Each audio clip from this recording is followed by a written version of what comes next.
High বন্ধুরা, কেমন আছো তোমরা সবাই? এই যে আমি আর আমার হাজব্যান্ড বেরিয়ে পড়েছি বাজারের দিকটায়। এটা কালকে বিকালের কথা। রাতে একটা বার্থডে পার্টিতে যাওয়ার প্রোগ্রাম ছিল আমার হাজব্যান্ডের অফিসের। তো দুটো বাচ্চার জন্য গিফট নেওয়ার দরকার ছিল, তার জন্যই বেরিয়েছি। তোমার ভিডিও লাস্টে দেখাবো আমরা কি নিয়েছি। তো দেখো রাস্তা থেকে যাচ্ছি, বৃষ্টি হচ্ছিল, হালকা হালকা বৃষ্টি পড়ছিল, আকাশটা দেখো মেঘ ভরা, রাস্তা ফাঁকা তার জন্য দেখা যাচ্ছে। তো হাজব্যান্ডকে বললাম কার নেওয়ার দরকার নেই, চলো আমরা আমার স্কুটিতে যেতে খুব পছন্দ লাগে, একটু হাওয়া লাগে আর ভালো লাগে অনেক।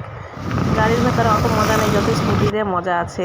তো এই যে আমরা যাচ্ছি, দেখো সেই পার্কটা এখনও কেউ নেই বৃষ্টি তার জন্য, না হলে এখানে মানুষ ভরা থাকে, দোকানপাটও একটু বন্ধ বন্ধই ভাব আছে। তো আমরা যেতে যেতে মৌসমটা খুব সুন্দর ছিল, হালকা হালকা হাওয়া চলছিল। আর বুঝতেই পারো বৃষ্টির পরের বিকালটা কেমন হয়, খুব সুন্দরই লাগে, সবারই পছন্দ হয়। তো যেতে যেতে তোমাদের রাস্তা দিয়ে দেখাচ্ছি। এই যে আমরা বাজারে পৌঁছে গেছি, একটা দোকানের সামনে গিয়ে আমরা দাঁড়িয়েছি। দেখো সামনে এই দোকানটায় আমরা ঢুকেছি। এই দোকান থেকে একটু ছোট ছোট কিছু জিনিস নিয়ে আমরা আবার বাড়ির দিকে ফিরছি। মেয়েকে ঘরে একা রেখে আসছি, তার জন্য ফিরতে ফিরতে তাও রাত হয়ে গেল। মোট কথা 6টা, 6:30 বেজে গেছে।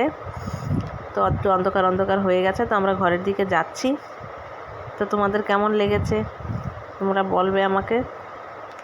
আমার ভিডিওকে লাইক, কমেন্ট, শেয়ার করো প্লিজ, যার যার ভালো লাগে। তো ঠিক আছে, পরে ভিডিওতে আবার দেখা হবে। বাই।